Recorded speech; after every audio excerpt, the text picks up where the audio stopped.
Muy buenas noches y bienvenidos a Blanco y Negro. En Ecuador, como en muchos países del mundo, es una realidad la violencia sexual hacia niños, niñas y adolescentes, hechos que revelan problemáticas sociales y que han dejado casos en la impunidad. Ahora nace una nueva iniciativa desde el ámbito legislativo que busca prevenir y aportar para que este tipo de agresiones no continúen. Se trata de la creación de un registro de violadores y agresores sexuales. ¿Será que esta propuesta se convierte en una solución en el mediano o largo plazo para corregir estos delitos? Ese es justamente el tema que vamos a abordar esta noche en Blanco y Negro.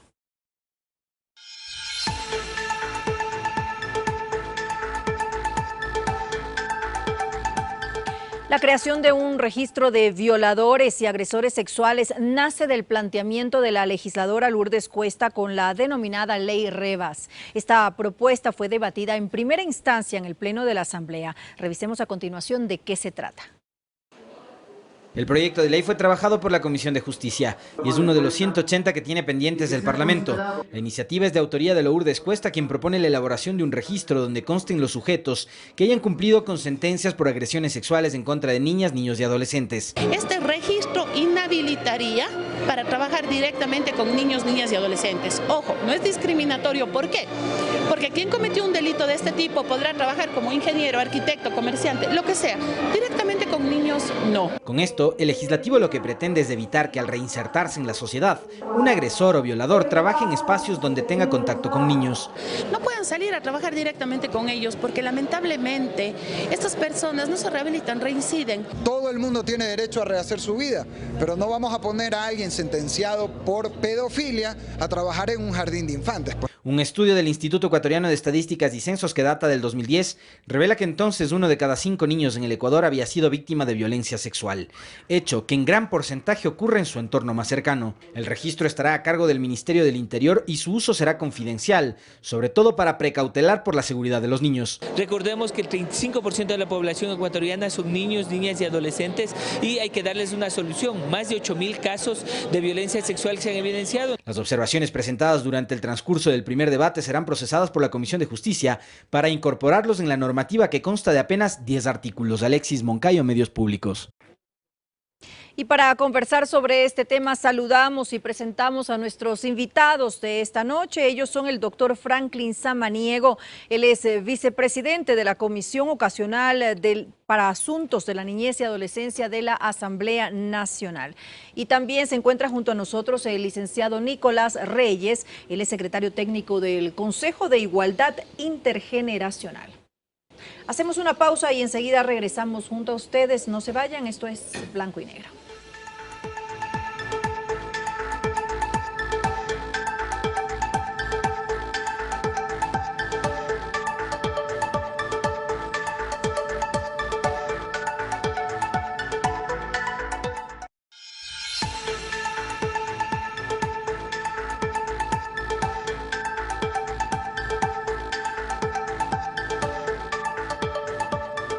Esto es Blanco y Negro, gracias por acompañarnos. Licenciado Reyes, quisiera iniciar preguntándole si usted considera que en la actualidad existe una mayor conciencia y empatía justamente por parte de la sociedad ante estos casos.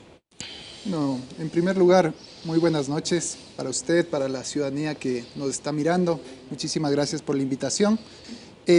Yo considero primero hacer una contextualización sobre la violencia, que me parece muy importante para hablar de violencia sexual específicamente. Datos de UNICEF, ¿no es cierto?, este organismo internacional de niñez y adolescencia, hablan que América Latina es el continente, ¿no es cierto?, más violento contra niños, niñas y adolescentes. Y eso está muy naturalizado en la sociedad en su conjunto. ¿Qué pasa en el país? Los datos son muy alarmantes, es decir, tenemos, ¿no es cierto?, casos de niños, niñas y adolescentes que son violentados desde hace mucho tiempo, diría yo desde hace décadas que esto se está poniendo, ¿no es cierto?, en la palestra pública, Y las cifras del INE, de instituciones de las Naciones Unidas, nos hablan de datos alarmantes, como bien se lo dijo en el video. Uno de cada 5 niños se cree, ¿no es cierto?, que ha sido abusado sexualmente, y muchos de esos casos, ¿no es cierto?, ni siquiera llegan a ser sancionados, porque alrededor del 15% de casos se denuncian, los otros no se denuncian. Entonces, existe una lógica en América Latina y en países como el Ecuador, en donde la violencia se naturaliza. Se ha naturalizado, incluso de las propias familias. Y también quiero agregar a esto, licenciado Reyes, que de esos datos porcentuales que usted nos está dando, hay uno adicional que es incluso más alarmante, que es solamente el 5% de esos casos que han sido denunciados reciben sentencia. Sí, exactamente, y uno lo puede ver en muchos ámbitos de la sociedad. Recientemente salió un video, por ejemplo, en donde una señora en el centro histórico vendía, ¿no es cierto?, unos látigos diciendo que ese es el nuevo psicólogo, ¿no es cierto?, de los niños malcriados, y hubo un debate alrededor de eso, ¿no es cierto?, y incluso los propios comentarios de mucha gente diciendo que, bueno, no está mal pegarles a los niños, o hay otras concepciones sociales en donde se dice que lo que se decía en el sistema educativo, la letra con sangre entra, que era algo muy naturalizado en el sistema educativo. Entonces venimos de una tradición que es una tradición, ¿no es cierto?, que violenta a los niños y que se los veía como objetos, no como sujetos de derechos. Entonces hay que hacer una transición del enfoque de ver a los niños como sujetos de derechos, y que hay algo fundamental, que es el interés superior de los niños, que es que toda la sociedad, el Estado en su conjunto, los medios de comunicación, tienen que tener acciones concretas para precisamente proteger esos derechos. Ahora, justamente sobre eso que usted ha dicho, por eso inicié el programa con esa pregunta de si ahora, en la actualidad, existe mayor empatía, tal vez por parte de la sociedad, justamente porque hemos tenido conocimiento de estos delitos atroces que se han cometido en contra de niños. Sí, muchísimas gracias. Gracias a Nicolás, gracias a usted por la invitación, a quienes nos miran a través de este medio de comunicación.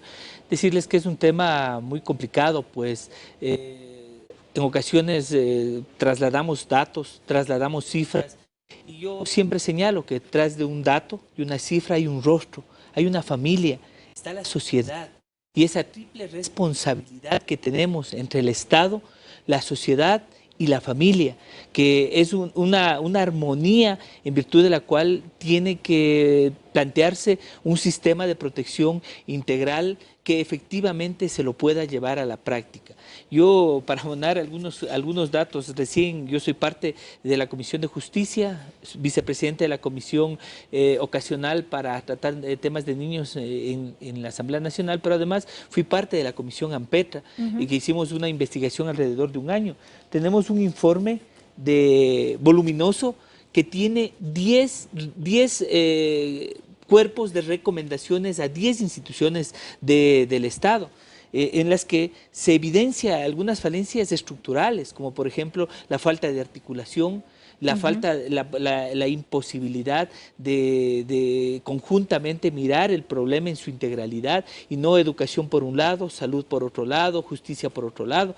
Pero ¿Y este informe desde cuándo lo tienen ustedes? Bueno, este informe está elaborado y fue aprobado el año anterior, efectivamente en octubre del año anterior. La comisión de la cual soy vicepresidente está haciendo el seguimiento de este informe, de cada uno de las recomendaciones que se dio a las instituciones. ¿Se han tomado en cuenta algunas de esas recomendaciones del seguimiento que ustedes han hecho hasta el momento? Efectivamente, en la Comisión de Niñez hemos tenido ya la comparecencia. Nicolás estuvo hace algunos días también ahí contándonos cómo marchan la implementación de las recomendaciones y la vigilancia que tiene que realizarse por parte de la responsabilidad de las instituciones. Pero quiero decirle, como producto de este seguimiento, tenemos datos actualizados al 31 de mayo del año 2019 entregados por el Ministerio de Educación. Hablo de los casos de violencia sexual en unidades educativas, en lugares en donde los niños deben tener la mayor protección, se supondría. Por ejemplo, 7.977 casos desde enero del año 2014 al 31 de mayo del año 2019. 4.966 fueron fuera del sistema educativo, o sea, en la casa, o sea, en un lugar donde un pariente, donde un vecino, en los lugares donde deberían tener protección, y 3.000 11 dentro del sistema educativo. Justamente sobre ese punto quería hacerles a ustedes algunas preguntas. Por ejemplo, en la ley, en el proyecto de ley Revas, no se contempla nada del ámbito familiar, únicamente va dirigido al ámbito laboral. ¿No debería, a partir de la ley Revas, si es que ya entra en vigencia, deberían haber otros proyectos, alguna forma en la que justamente también se complemente los problemas que existen en el ámbito familiar? Bueno, lo que has dicho, Franklin, es muy importante. El informe AMPETRA es uno de los informes más relevantes que tiene el país en materia de estudios sobre el tema de violencia sexual. Recordemos que fue también justamente producto de varios casos que se empezaron a destapar en el país, en el sistema educativo, también casos, ¿no es cierto?, muy graves como dentro de la iglesia, ¿no es cierto?, casos gravísimos también que están apareciendo ahora, por ejemplo, en estos espacios que no han sido históricamente regulados como centros deportivos, centros para gimnasia, etcétera, etcétera. Precisamente lo que hace el informe AMPETRA es colocar la dimensión del problema. Y la dimensión del problema, ¿no es cierto?, es más grave de lo que habíamos pensado. Eso implica, ¿no es cierto?, que alrededor de este informe hay una serie de recomendaciones y ahí hay unas recomendaciones también que desde el ámbito legislativo hay que irlas desarrollando. Es decir, se tiene que tener, ¿no es cierto?, alinear, ¿no es cierto?, los cuerpos normativos. Recordemos que tenemos varias leyes que son fundamentales. El Código Integral Penal, la Ley de Educación Intercultural, tenemos también el Código de la Niñez y de la Adolescencia que precisamente se le está haciendo una reforma integral y tenemos también estas propuestas de ley como es la de un registro.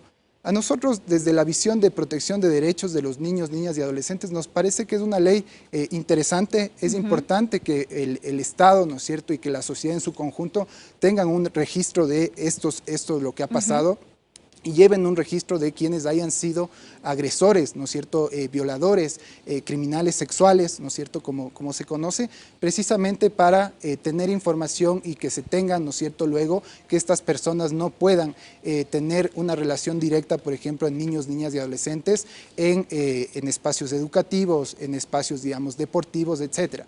Pero esto no es lo único, como tú bien lo decías. Es fundamental también tener otros mecanismos que incluso no pasan tampoco por reformas legislativas. Por ejemplo, que en el Ministerio de Educación se tenga un proceso de selección de personal en donde se haga a profundidad un tema de análisis psicológico, de análisis del comportamiento. Eso lo hacen en otros países. E indudablemente también todo lo que es un tema de control y supervisión sobre las actividades educativas extracurriculares. Ahora, sin lugar a dudas, la ley Revas debe ser complementada con otro tipo de medidas. Yo quisiera que analizáramos un poco este proyecto de ley para que le quede claro a la ciudadanía de qué se trata. Luego podemos hablar de cómo se podría complementar. Pero sí quisiera entrar ya ahora a revisar específicamente qué es lo que contempla el proyecto de ley. Efectivamente, muchísimas gracias. El proyecto de ley tiene 12 artículos. Estos artículos se refieren en forma específica a la creación del Registro Nacional de Abusadores y Agresores de Niños, Niñas y Adolescentes. Quiero comentarle a la ciudadanía que hace unos días atrás la Asamblea Nacional en primer debate topó este tema, lo analizó y hubieron varias recomendaciones. Sin embargo, de esto, ya lo decía Nicolás, es un elemento más de las soluciones que estamos planteando desde la Asamblea Nacional. Este registro determina que sea el Ministerio del Interior, como usted señalaba en un inicio cuando se contextualizaba este programa, que lleve el registro. El encargado de tener esa base de datos. El mismo que contendrá nombres completos, apellidos, alias, seudónimos, apodos, fotografía actualizada, lugar y fecha de nacimiento, nacionalidad. ¿Quién ordena que se registre a una persona ahí, en esa base de datos? Efectivamente, es el Consejo de la Judicatura quien tendrá que entregar, de acuerdo al artículo número 3 del proyecto, la información al Ministerio del Interior para que, con la experiencia, justo comentábamos extra micrófonos con Nicolás, la experiencia que tenía el Ministerio del Interior en el registro de los más buscados, en el registro de antecedentes penales, con esa experiencia manejar el registro correspondiente. Sin embargo, hubieron varias varias observaciones al proyecto en el debate que llevamos adelante. Por ejemplo, el mismo nombre. El nombre de la ley es Registro Nacional de Violadores, Abusadores y Agresores Sexuales.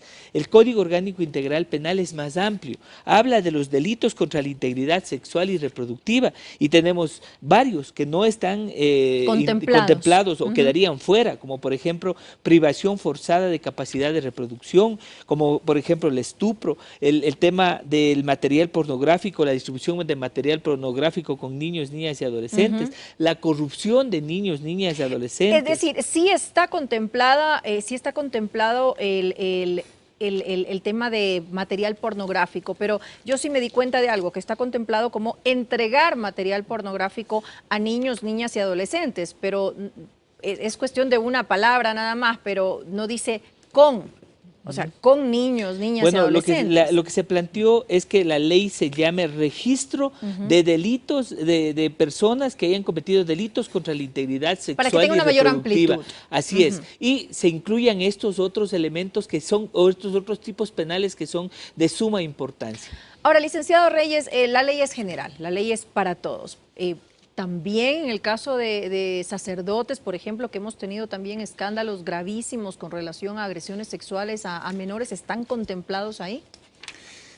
Sí, efectivamente debería contemplarse, porque en la propia, como decía el asambleísta Samaniego, en el propio COIP, ¿no es cierto? Cuando se hablan de estos temas, se hablan, por ejemplo, de acoso sexual, también están dentro de, por ejemplo, ministros de culto, profesionales de la educación, es decir, y ahí hay un tema bien importante que usted lo ha señalado. El propio informe ANPETRA, ¿no es cierto?, señala que se hizo solicitudes de información a la iglesia, ¿no es cierto?, y no se recibió mayor información. Es importante, ¿no es cierto?, que se deje claro que cualquier tema de violencia sexual debe llevarse en la justicia ordinaria.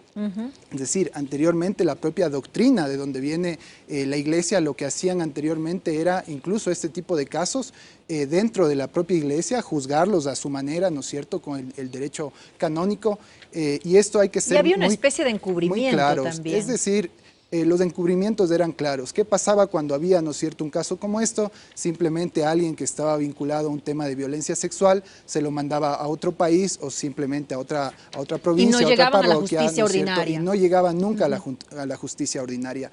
Casos como los de Azuay, ¿no es cierto?, con el cura Cordero, que muestran precisamente cómo, y aquí es muy importante también para el análisis ver los perfiles de los violentadores, de los abusadores sexuales, que muchas veces son perfiles que hacia la sociedad tienen un rostro amable, ¿no es cierto? En psicología se ve mucho el tema de la perversión, es una perversión, ¿no es cierto?, en donde precisamente hay un rostro amable hacia afuera, pero hacia adentro, ¿no es cierto?, hay un tema de ejercicio brutal de poder sobre los niños. ¿Es una enfermedad o es producto de la sociedad? Indudablemente las dos cosas, es decir, hay una serie, como yo te decía, de derechos vulnerados, ¿no es cierto?, de la sociedad hacia los niños y tomarlos como cosas, y en él justamente los abusadores, los violadores, lo que hacen es objetizar a un niño o niña que es un sujeto de derecho, lo vuelven un objeto sexual. Ese es el nivel de crueldad y de perversión, digamos, de estas figuras, y psicológicamente lo que tienes ahí es precisamente un tema de perversión.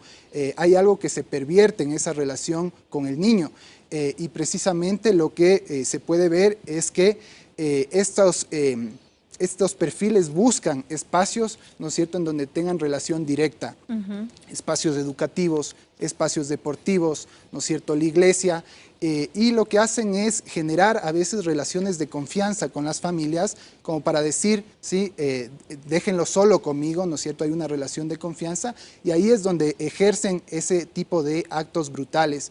Recordar también que una violencia sexual es equiparable, ¿no es cierto?, a un tema de tortura. Distintos libros, bibliografía a nivel internacional, lo que dicen es que cuando alguien ha sido sometido a una violencia sexual, es como que alguien haya sido torturado. En muchos países se los trata incluso como crímenes de lesa humanidad. ¿Por qué? Porque a nivel del psiquismo de una persona que ha sido violentada en sus partes, en su psiquismo, en su parte física, en su parte sexual, lo que pasa es precisamente que viene lo que se conoce como un trauma psíquico. Queda marcada de por vida. Queda marcado de por vida. y es ahí tan importante el tema de la consulta popular que se hizo en el 2018, porque muchas de estas personas tienen que tener un derecho al tiempo, lo que se conoce el derecho al tiempo, porque no es fácil denunciar. A veces se demoran 10, 15 años en procesar lo que les está pasando. Hay miedo, hay vergüenza muchas veces, y esto implica que puedan, este tema de el abuso sexual, la violencia sexual, sea imprescriptible. Eso ya lo hizo Ecuador en el 2018, ahora hay un tema de la Corte Constitucional que debe dar un dictamen para que sea retroactivo. Eso es muy importante. Eso justamente le iba a consultar. Y países como Chile, por ejemplo, hace 2 días han también tomado el ejemplo de Ecuador, y en Chile, por ejemplo, ahora también es imprescriptible los delitos sexuales. ¿Por qué? Porque la gente necesita tomarse el tiempo que sea necesario antes de denunciar. Entonces eso es muy importante saber. Debemos tener un sistema de protección centrado en las víctimas, que justamente les dé todas las garantías para que ellos puedan denunciar y puedan tener un acompañamiento de las instituciones. Doctor Samaniego, el proyecto de ley, todo lo que se establece dentro del mismo, ¿tiene carácter retroactivo? Es decir, las personas que ya ahora están condenadas, que han sido sentenciadas por este tipo de delitos, ¿van a entrar automáticamente en ese registro? Bueno, efectivamente, yo, solo para terminar la idea anterior, ¿por qué estábamos planteando el cambio del nombre? Tenemos una estadística delito por delito, infracción por infracción del sistema educativo, y aquí tenemos acoso sexual. El 50% es acoso sexual de los casos que se han presentado, 36% abuso sexual, violación sexual el 11%, estupro el 1.5%, distribución de material pornográfico, explotación sexual, corrupción de niños y niñas, contactos con finalidades sexuales, utilización de personas para exhibición con fines sexuales. Entonces tenemos una amplia gama que efectivamente tiene una realidad en el sistema judicial y que hay casos que se han evidenciado. En segundo lugar, efectivamente, este registro recogería a todas las personas que han sido sentenciadas. ¿Por qué? No necesariamente tiene un efecto retroactivo. Yo justo comentaba con Nicolás sobre las disposiciones del Código Orgánico Integral Penal. El artículo 60 del Código Orgánico Integral Penal habla este momento de las penas no privativas de la libertad, y el juez tiene la posibilidad, de acuerdo a lo que determina el numeral 6 de este artículo, inhabilitar para el ejercicio de profesión, arte o empleo u oficio. Pero adicionalmente, este momento, el juez en el artículo 65 el Código Orgánico Integral Penal le da la potestad al juez para la inhabilitación para el ejercicio del empleo u oficio. Entonces, con la ley Revas lo que estamos haciendo es llevando a la práctica que haya un registro. Esto está determinado ya en el Código Orgánico Integral Penal. Este registro lo que hace es recoger todas las personas que han sido inhabilitadas ya, pero que consten en el registro. Adicionalmente, ahí tenemos algunas observaciones que realizamos, como por ejemplo, ¿qué va a pasar con la información de ese registro? El planteamiento era que esa información sea restringida para, por ejemplo, los rectores de las unidades educativas. Solamente cuando se solicita esta información. Ahora, los centros educativos tienen la obligación, van a tener a partir de eso la obligación de pedir, cuando van a contratar personal, ese certificado de que no consta en esa lista. ¿Qué pasa si algún centro educativo no pide ese certificado, se salta eso y contrata a alguien? Bueno, ¿qué castigo va a tener el centro? Existen sanciones administrativas, existen reglamentos e instrumentos en virtud de los cuales las unidades educativas, tanto públicas, privadas y fiscomisionales, tienen que seguir, y si no, pues son sujetas de control. Pero adicionalmente, esta ley lo que hace es reformar también la ley orgánica de educación intercultural para viabilizar lo que se señala. Se reforma la ley orgánica de servicio público también, y estamos planteando también, o se ha planteado que se agregue un artículo en la ley de registro único de contribuyentes para que una persona que, por ejemplo, va a sacar un permiso para poner un CIBB, para poner alguna institución en que tiene al cuidado niños, niñas y adolescentes, con este registro no podría acceder a ese permiso, y con eso lo que estamos haciendo es tratando de salvaguardar los derechos de niñas, niños y adolescentes. Así es, si es que constar en este registro. Ya, ¿y también se va a contar con ADN o no? Porque en otros países se da, por ejemplo, en Francia, tengo entendido que desde 1998 ellos pueden tener el ADN de las personas que han sido condenadas e incluso quienes son sospechosos de este tipo de crímenes. Vamos a contar con efectivamente, eso. el artículo 4, en donde se detalla los requisitos, al final en el literal J dice código de ADN en caso de haber sido recopilado en la etapa procesal. Entonces, si es que en la etapa procesal se pudo tener acceso al ADN, puede efectivamente constar o debe constar en el registro. Pero ¿y no debería, independientemente de que no haya sido adquirido en la etapa procesal, no deberían modificar eso? Hay varios delitos. Sí, el delito de pornografía, delitos de no hay contacto bueno, sexual. obviamente, entonces, pero si hay contacto sexual, eso sí. es parte, digamos, de lo que hay que añadir, ¿no es cierto?, a esta ley. Porque esta ley es fundamental, ¿no es cierto?, y cuando ya se habla de una sentencia ejecutoriada. Pero usted mismo decía cuando iniciábamos digamos, el panel, precisamente que muy pocas denuncias llegan hasta eso. ¿Qué pasa, por ejemplo, con los otros procesos? ¿Qué pasa con las cifras ocultas? ¿Qué pasa con aquellos procesos, digamos, que no llegan hasta el final? Entonces, es muy importante que paralelamente a tener esta ley que habla, digamos, de los que tienen ya sentencia ejecutoriada, se tomen también otras medidas. Y ahí implica que todos los ministerios, por ejemplo, rectores de política pública que tienen, ¿no es cierto?, un trabajo directo con niños, niñas y adolescentes, tengan protocolos clarísimos de trabajo, es decir, insisto, la propia selección del personal, ¿no es cierto?, debe ser una selección profunda, más ¿no es cierto?, rigurosa. mucho más rigurosa. Yo solo quiero poner aquí un ejemplo de este tema de los guaguacentros que ha salido en Quito. Sí, de los 200 guaguacentros, alrededor de 140 no tienen permiso de funcionamiento. Se lo hizo de una manera totalmente, digamos, fuera de los protocolos, ¿no es cierto? Irresponsable también. Irresponsable, y eso implica que si es que un guaguacentro, por ejemplo, no tiene permiso de funcionamiento, ni siquiera me quiero imaginar cómo hacen el proceso de selección.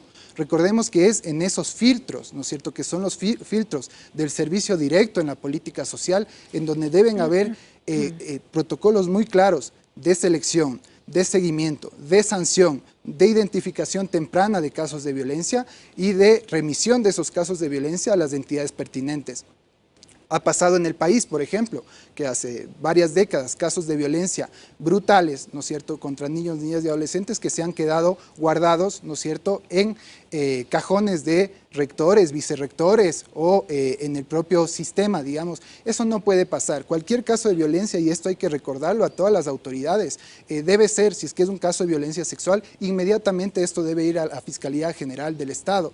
Y eso lo deben saber los rectores, vicerrectores, los directores distritales del ámbito social y todas las personas. Cualquier persona que sepa de un caso de violencia debe denunciar. Es una responsabilidad ética, ¿no es cierto?, y jurídica denunciar cualquier caso de violencia. Y esto es fundamental. ¿Cómo puede intervenir el Estado justamente para tratar de que la gente denuncie este tipo de hechos? Porque ya de por sí el tema de abuso sexual es un tabú entre nuestra sociedad. Entonces, lastimosamente, partiendo de eso, la gente prefiere no denunciarla.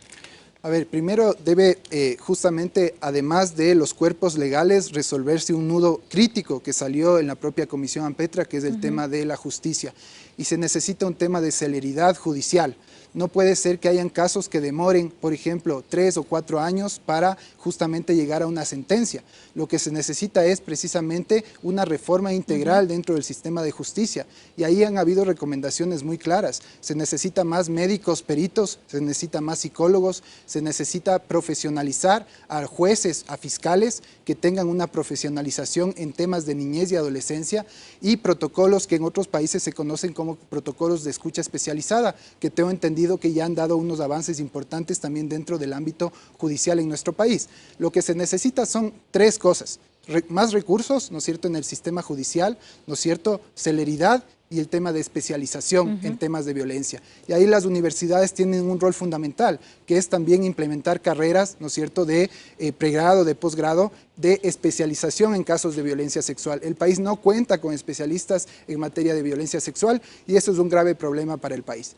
¿No considera usted, doctor Samaniego, que tal vez esa base de datos debería ser, ser de acceso público, así como funciona, por ejemplo, en Estados Unidos la ley Megan, que la gente pueda acceder, porque de esta forma la sociedad se va a enterar. Obviamente se informa sobre el paradero, la dirección, se informa a los vecinos para que la gente sepa específicamente quién está viviendo en su barrio y estén un poco alerta. Bueno, el tema creo que pasa por varias aristas. No creo que la solución sea solo este proyecto de ley. Nicolás hablaba sobre la consulta popular y el tema de la imprescriptibilidad de los delitos sexuales. Quiero decirles que para mi criterio no es una solución que se le ha dado al país. Las víctimas de violencia sexual que están asistiendo a la Comisión de Niñez que hace el seguimiento de las recomendaciones de Ampetra nos han dicho, y ahora ¿cómo vamos a resolver nuestro tema? Ya está la imprescriptibilidad, pero hay temas, hay casos, por ejemplo, de violencia sexual causada o agresiones desarrolladas por miembros de la Iglesia Católica o de otros cultos, pero que fueron cometidos hace 20 o 30 años. Entonces, si es imprescriptible, ¿cómo vamos a demostrar la materialidad de la prueba en un proceso judicial? Si en 30 años podemos probar que hubo un acceso carnal ilegítimo como determina el tema de violación. Sin embargo de eso, nosotros estamos haciendo algunas propuestas y lo he hecho ya en la Asamblea Nacional. Tenemos el informe para segundo debate del Código Orgánico Integral Penal y hemos incluido 3 cosas. La primera, que aparte de la profesión, empleo o oficio, se incluya también a los funcionarios, al que tiene un cargo público, ¿no es cierto? En segundo lugar, hablo porque hay muchos funcionarios en varios de los ministerios que están en contacto con niños, quienes hayan sido sentenciados no podrían regresar a esas actividades en contacto con niños. La segunda cuestión que tiene que ver con un tema sumamente importante, que es el tema de poder juzgar en ausencia los delitos. ¿Qué es lo que pasa? Muchos de los casos, yo tengo aquí información también que se nos entregó en la Comisión Ampetra. Al año 2017 teníamos en el sistema judicial 27.666 casos de violencia sexual, de los cuales 27.666 se judicializaron, o sea, el 34%, y solo 6.730 llegaron a tener sentencia. Tuvieron o sea, sentencia. Estos casos, ¿qué es lo que hablábamos inicialmente? Estos casos son los que van al registro. Pero hay otra cuestión. El tema es que ¿Pero por qué se da esto? El tema, ¿por qué tan pocos casos llegan a tener sentencia? Yo ahí concuerdo nuevamente con el tema del acceso a la justicia. Cuando no tenemos una justicia especializada, cuando usted llega a la ventanilla y le encuentra a un funcionario que no es el fiscal, que no es un funcionario capacitado y especializado, y lo que hacen es revictimizar a los niños, niñas y adolescentes, a preguntarles desde qué pasó hasta cómo fue y todo el contexto, sin que haya un tratamiento especial.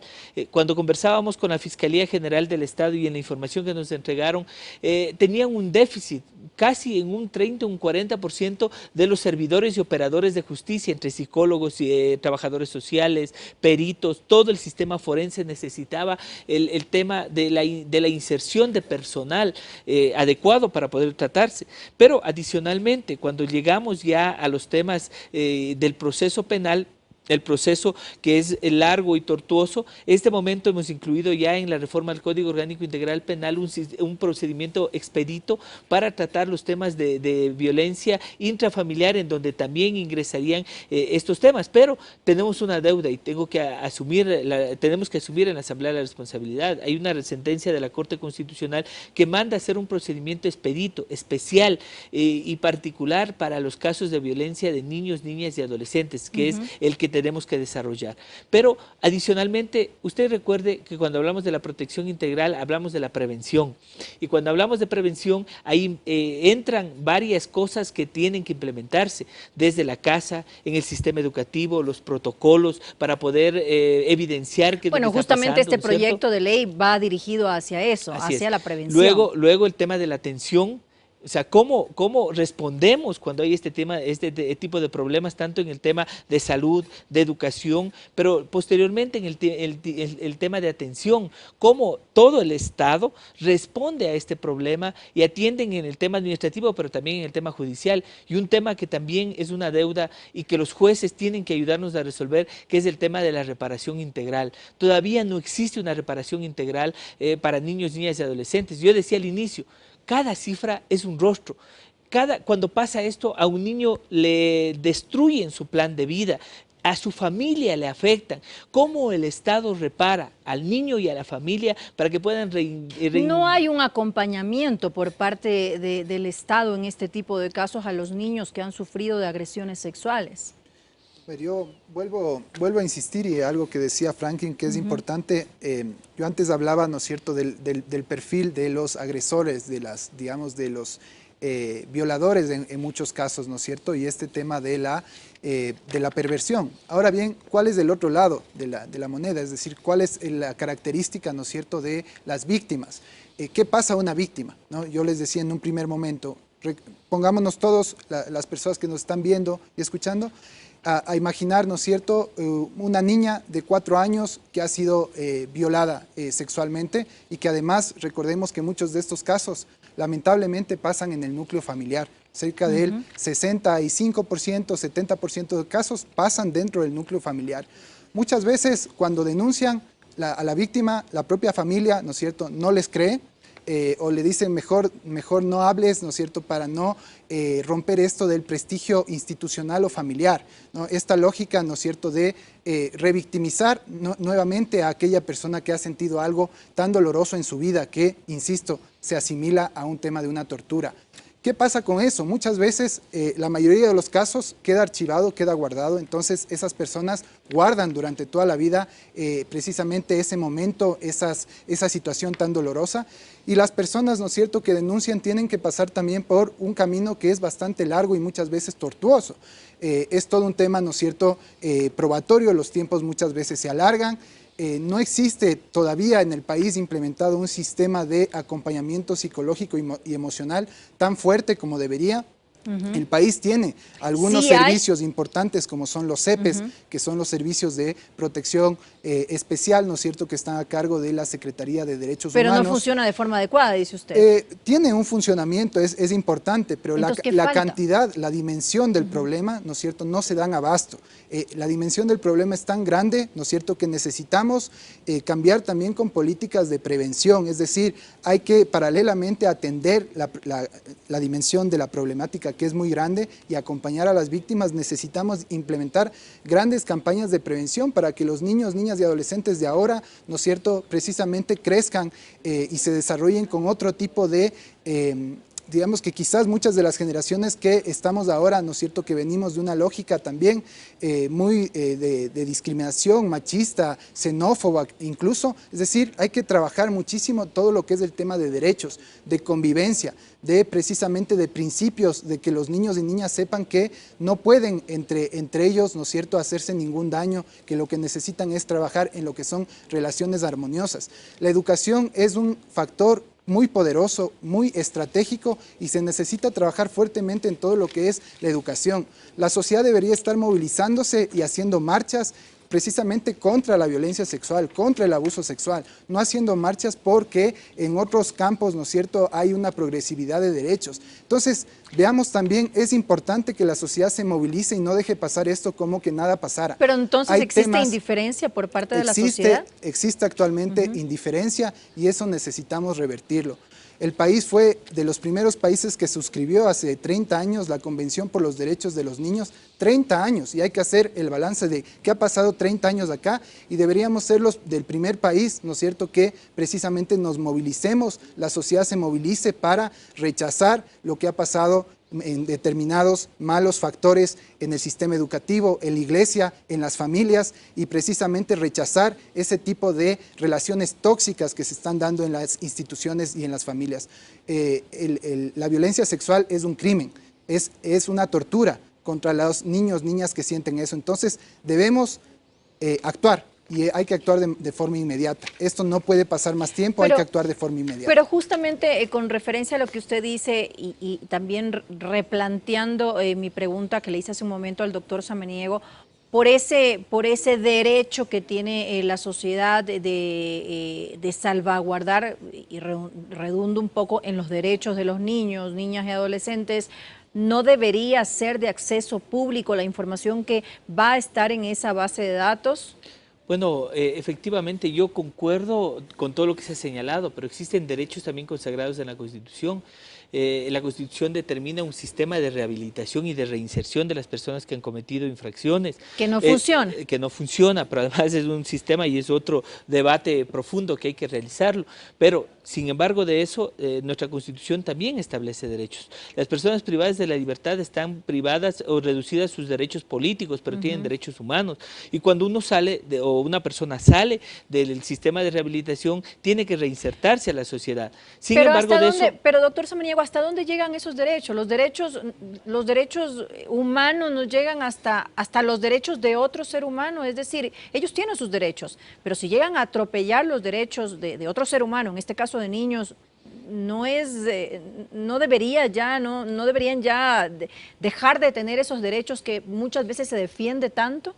Sí, efectivamente, por eso es que se está trabajando sobre este proyecto de ley, por eso se trabaja en un proyecto de reforma al Código Orgánico Integral Penal, por eso hemos planteado algunas cuestiones, pero sin embargo, sin duda alguna, no se puede, tienen que parametrizarse los derechos de los actores, en este caso de las personas que van a ser sujetos de este proyecto de ley. Las convenciones, la Convención de Derechos Humanos y la normativa, el marco constitucional, el bloque de constitucionalidad en el Ecuador, determinan derechos. Por eso es que el planteamiento en este registro es que se incluyan a todas las personas que han cometido delitos sexuales para evitar que ellos tengan contacto con los niños, yéndose más allá de lo que determinan las acciones penales. Pero solamente en el ámbito laboral. ¿A qué me refiero yo que pueda ser de acceso público? Por ejemplo, yo conozco a alguien y tengo ciertas dudas del comportamiento que tal vez he visto en esta persona y podría tal vez tener la opción de acceder a esa base de datos porque resulta que esta persona no en el ámbito laboral frecuenta mi casa y está en contacto con mis hijos. Yo tengo también el derecho de poder saber si esa persona que ya yo he visto cierto comportamiento sospechoso está o no está para proteger a mis hijos. Entonces ya nos salimos del ámbito laboral, pero también estamos hablando de los derechos que tenemos nosotros de esa protección, de dar esa protección. Bueno, ahí yo le pongo otro caso más complejo todavía, el tema de los familiares. En el tema de los padres que violentan a sus hijos, de los parientes que violentan a sus hijos. Entonces es un tema que tiene muchas aristas, efectivamente. Es un problema que pasa desde el tema cultural al tema político, al tema jurídico, el tema económico y que tiene, como decía en un inicio, una triple responsabilidad. Es el Estado, desde la política pública, recursos para hablar de prevención, de atención, de todo lo que habíamos señalado. Es la sociedad la que tiene que también estar vigilante, como decía Nicolás, para que estas políticas públicas, estos recursos puedan determinarse. Yo quiero, por ejemplo, aquí señalar una de las recomendaciones de la convención a la que hacía referencia Nicolás, y lo que señala de manera urgente, dice adoptar sin dilación una estrategia nacional para eliminación de la violencia sexual contra niños en el hogar, ¿no es cierto?, incluidas en las zonas urbanas y rurales, en el sistema educativo, y que se asegure de que las niñas tengan acceso a mecanismos eficaces de denuncia de violencia sexual. Da la casualidad que en este año, cuando llega el presupuesto general del Estado, hablando del plan Toda una Vida, de los 9 ejes que tiene el plan Toda una Vida, el plan de erradicación de violencia de género, ¿no es cierto?, tiene una eliminación de casi el 70% de su presupuesto. Entonces yo me pregunto, si no hay una visión integral desde el Estado, con política pública clara, con recursos claros, orientados en un plan y en una estrategia como lo plantea el sistema, la Convención Nacional, la Convención de los Derechos del Niño, y adicionalmente la sociedad y la familia también trabajando en el tema de los derechos para garantizar espacios adecuados para los niños, y la familia cuidando a sus niños en este marco de protección integral, viéndolo a los niños como sujetos de derechos, no como objetos. Muchos estamos viendo a los niños como objetos, ¿no es cierto? Como un vaso que tiene agua y que no queremos que esa agua se derrame. El tema es que los niños tienen derecho y cuando nosotros entendamos esa situación, vamos a hacer que los niños denuncien, que los niños puedan acceder a varios de las normativas que tenemos en este momento. Nicolás recordará, hace unos meses atrás el Ecuador ratificó el protocolo de comunicación que era el último protocolo que le faltaba a ratificarlo al Ecuador, con el cual los niños pueden llegar hasta la Convención de Derechos del Niños y adolescentes para poner en consideración la violación de sus derechos. Entonces yo creo que si desarrollamos el tema de la escucha, la posibilidad de que abramos los espacios para que los niños puedan plantear también sus posiciones. Hoy estamos debatiendo la reforma al Código Orgánico de la Niñez y la Adolescencia, estamos debatiendo los temas de Código Orgánico Integral Penal. Esos son los temas que también con los niños deberíamos tratarlos y trabajarlos. ¿Usted quería acotar algo? Sí, no, quería añadir algo que ha dicho Franklin, que es muy importante, que es el tema de que las autoridades públicas puedan escuchar de manera permanente a la sociedad civil. Durante estos últimos años han habido, ¿no es cierto?, organizaciones que se han conformado y a quienes yo públicamente aquí envío mi saludo y mi reconocimiento, precisamente redes de familiares o de sobrevivientes de violencia sexual que han estado trabajando, ¿no es cierto?, y han estado día a día yendo a Fiscalía, ¿no es cierto?, yendo a la Asamblea, yendo a los ministerios, a los consejos de igualdad, para plantear y hacer sus planteamientos. Están, por ejemplo, en la red de familiares de Ampetra, está COCACEN, están algunas otras organizaciones de la red de víctimas y que yo públicamente hago aquí mi saludo y mi reconocimiento. Ellos lo que dicen es justamente lo que necesitamos incluso es pensar, ¿no es cierto? Ya lo normativo está, el país ha suscrito una serie de convenciones internacionales y nacionales, ahorita todo eso hay que llevarlo a la práctica y es posible. Entonces ahí es fundamental que las autoridades, ¿no es cierto?, tengan espacios de diálogo con este tipo de organizaciones precisamente para ver dónde están fallando. Y las fallas, estas organizaciones tienen ya claramente establecido dónde están las fallas, en el ámbito judicial, en el ámbito educativo, en el ámbito, ¿no es cierto?, legislativo.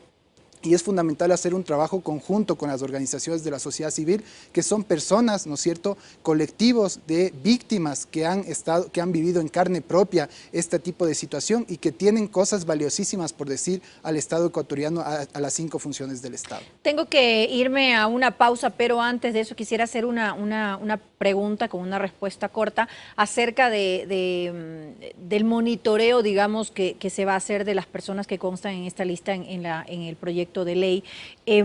Ellos deben informar constantemente al Ministerio del Interior si es que cambian de domicilio, de lugar de trabajo. ¿Qué pasa si no lo hacen? ¿Hay alguna sanción para ellos? Porque yo no vi eso en el proyecto de ley. Efectivamente, lo que consta aquí, o la sanción no privativa de la libertad, consta de una sentencia.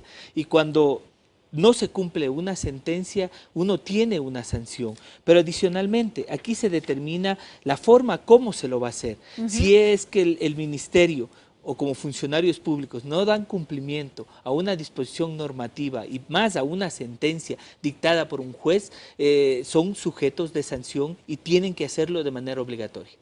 Pero a ver, si están obligados ellos a reportar su cambio de domicilio, ¿qué sanción tendrían en ese caso? Puede si es que ser no hasta lo la hacen? destitución por el caso de no cumplir con una sentencia ejecutoriada que son de cumplimiento obligatorio. Pero me estoy refiriendo a las personas que constan en esa lista, no a los funcionarios, sino a las personas que constan, a quien ha cometido este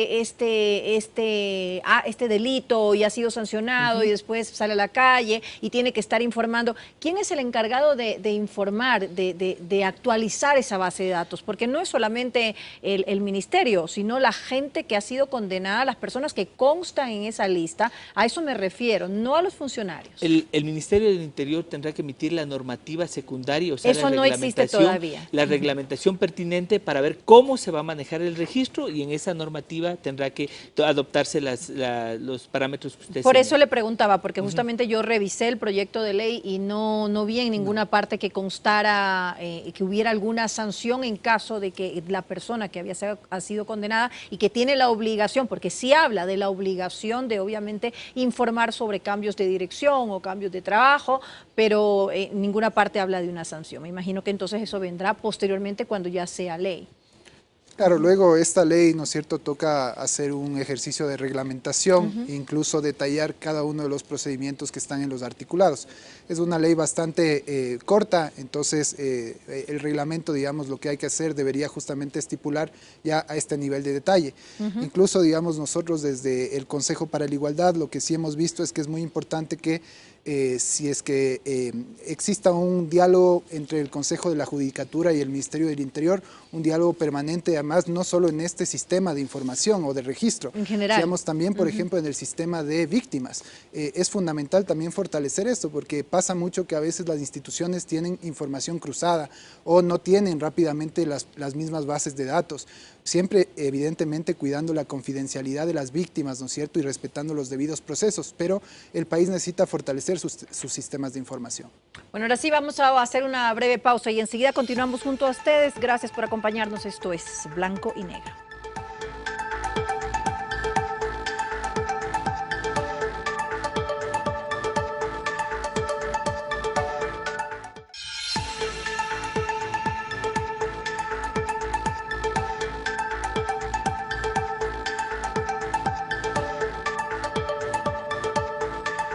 Gracias por continuar junto a nosotros. Esto es Blanco y Negro y llegamos a las conclusiones.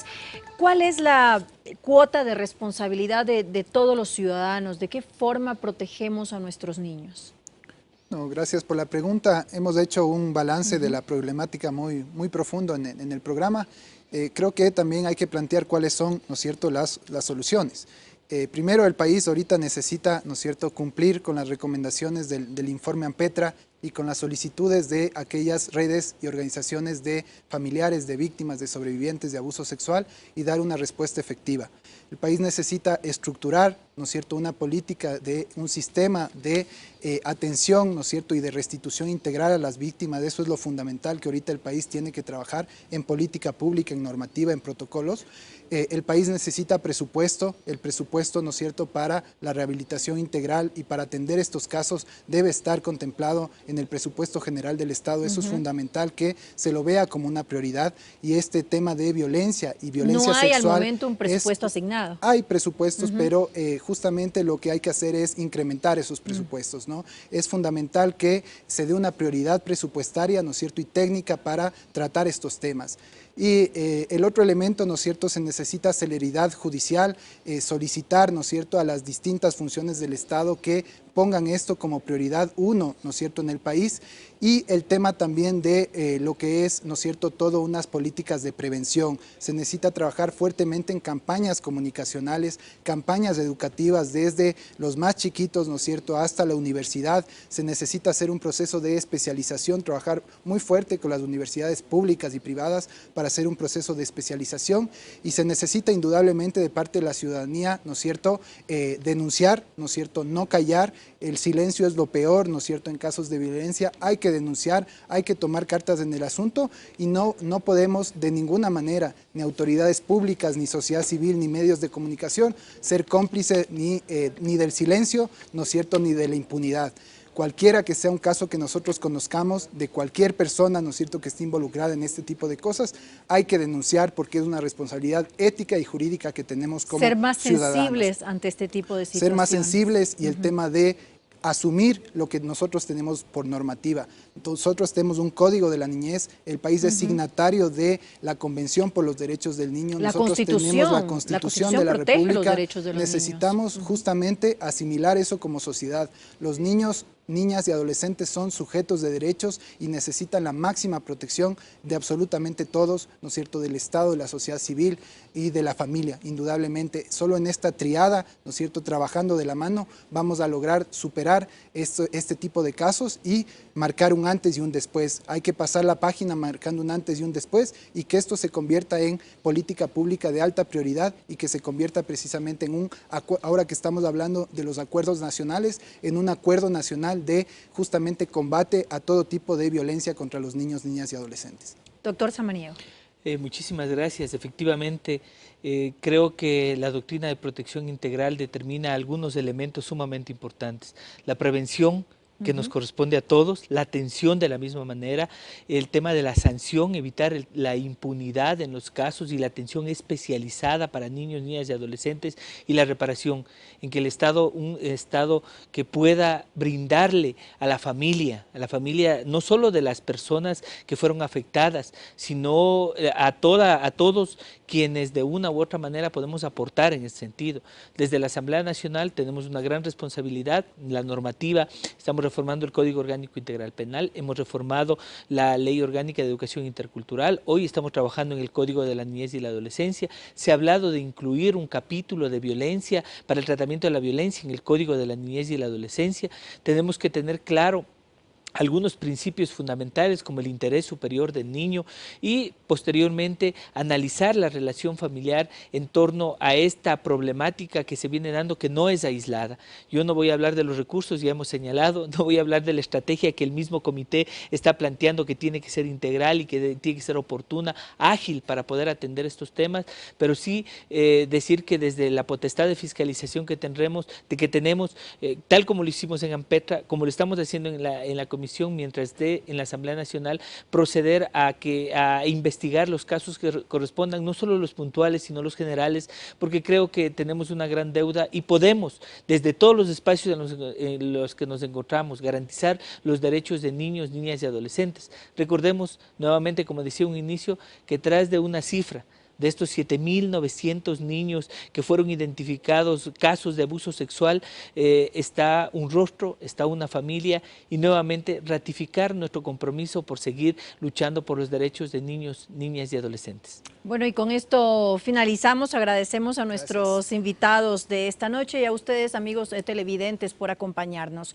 El principal objetivo de este proyecto de ley es la prevención ante una realidad alarmante, como hemos visto, de delitos sexuales en contra de menores en nuestro país. Lamentablemente, la experiencia nos ha demostrado que no hay penas, por más duras que éstas sean, que eviten su cometimiento. Por lo tanto, debemos acoger todas las medidas que sean necesarias para prevenirlo. Seguramente esto no será una solución definitiva para que ocurran estos crímenes atroces, pero disminuirá de manera drástica su campo de acción, evitando que trabajen cerca de niños, niñas y adolescentes. No olvidemos que también hay la cuota de responsabilidad de todos los miembros de la sociedad, que debemos asumir un rol protagónico, como él hemos dicho, visibilizar el problema y no ser indiferentes para proteger siempre a los niños de la vulneración de sus derechos.